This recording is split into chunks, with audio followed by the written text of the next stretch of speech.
Баршаңызға қайырлы күн. Бүгін сіздермен өте дәмді пирожкидің рецептісімен бөлісетін боламын. Бұл пирожкилер өте жұқа және ішінде салмасы мол, өте дәмді болып шығады. Сырты қытырлақ.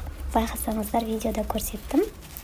Осындай қытырлақ және дәмі өте керемет, іші жұмсақ болып шығады. Міндетті түрде жасап көріңіздер. Ыдысымызға жылы суымызды құямыз. Саусақ салғанда шыдайтындай ыстықтықтағы су болу керек. Және шекерімізді саламыз, үстінен ашытқымызды саламыз. Барлық қажетті заттардың тізімін және мөлшерін описанияда қалдырамын. Сол жерден көрсеңіздер болады. Үстіне тұзымызды саламыз және де жақсылап араластырып, үстіне ұнымызды електен өткізе отырып салатын боламыз. Ұнды аз-аздан отырып, сала отырып, араластыра отырып, қамыр илейтін боламыз. Қамырымызды қатты емес, жұмсақ, қолға шамалы жабысатын қамыр илейміз. Илеу барысында арасына май құя отырып илейтін боламыз. Майды тек басында ғана осылай біраз қасықтай қосамыз, қалған ақтарда тек аз-аздан шамалы қолымызды майлауға қолданып отырып, осылай жұмсақ, өте нәзік қамыр илейміз. Описанияда мен 40 мл деп көрсеттім. Бірақ негізінде 40 мл бізге қамырды толық жайып, жаңағыдай салмасын салған кезде қолданатын барлық мөлшері сол. Одан көп қолданбайсыздар. Тек қолымызды майлап отырып, қамыр қолға жабыспас үшін осылай жұмсақ қып илеуге қолданып отырамыз. Қамырымыз жұмсақ беліп болған кейін, астына шамалы майларымызды жағып, қамырымыздың бетін шамалы майлап, бетін пищевой пленкамен жауып, шамамен 1 сағат арасында бетін жауып, жылы жерде көтерілуге қойып қоямыз.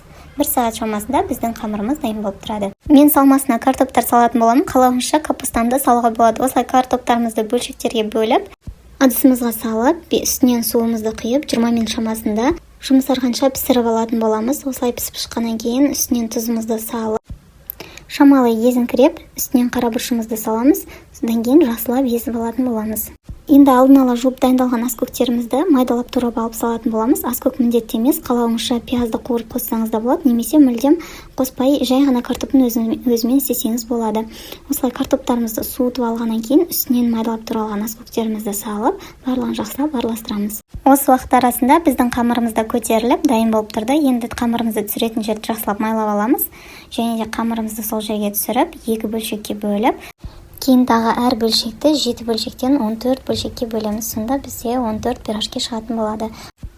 Қамырларымыздың барлығын осылай домалақ қылып жасап аламыз. Домалақ шарикті жасап алғаннан кейін қолымызды шамалы майлап, қамырымызды осылай қолмен жайып, дәл видеода етіп түйетін боламыз. Астын жақсылап түйуді ұмытпаңыздар. Барлығын осылай жасап шығатын боламыз. Достар, егер видео ұнаса, міндетті түрде каналыма тіркеліп, комментарий қалдырып, нравится батырмасын басуды ұмытпаңыздар. Алдын ала рахмет. Қамырларыңызды дайындау барысында арасында осылай сковородкаларыңызға майларыңызды құйып дайындап қойыңыздар. Менің пирожкилерім үлкендеу көлемде болады. Егер қаласаңыз, бөлшектерді көбірек қылып, кішірек пішінде пирожкилер жасасаңыз болады. Қамырларымыздың барлығын дайындап болғанша, біздің сковородкамыздағы майымыз қызып дайын болып тұр. Енді қызып тұрған майға пирожкиларымызды салып, 2 бетінен жақсылап қуырып алатын боламыз. Біздің отымыз қаттылау болып тұру керек. Пирожкиміздің қамыры өте жұқа болғандықтан өте тез піседі. 2 бетін аударып, қызарғанша пісіріп алатын боламыз. Егер қамырыңыз қалың болса, сіз отты шамалы бәсетіп қоюды ұмытпаңыз, себебі ортасы піспей қалуы мүмкін. Менде осылай жұқа болғандықтан жақсы болып пісіп шығады. Майды осылай көбірек құйғаныңыз жақсы, пирожкилеріңіз әдемі біркелкі болып пісетін болады. Видеода байқағаныңыздай, пирожкидің сырты қытырлақ, іші өте жұмсақ болып піседі. Міндетті түрде дәл осы рецептпен жасап көріңіздер. Бұл пирожкилер ертесі күнде соғандай дәмді керемет болып тұрады. Міндетті түрде дәл осы рецептпен жасап көруге кеңес беремін. Және рецепт ұнаса, жақындарыңызбен бөлісуді ұмытпаңыздар. Сіздермен болған арайлым. Баршаңызға рахмет.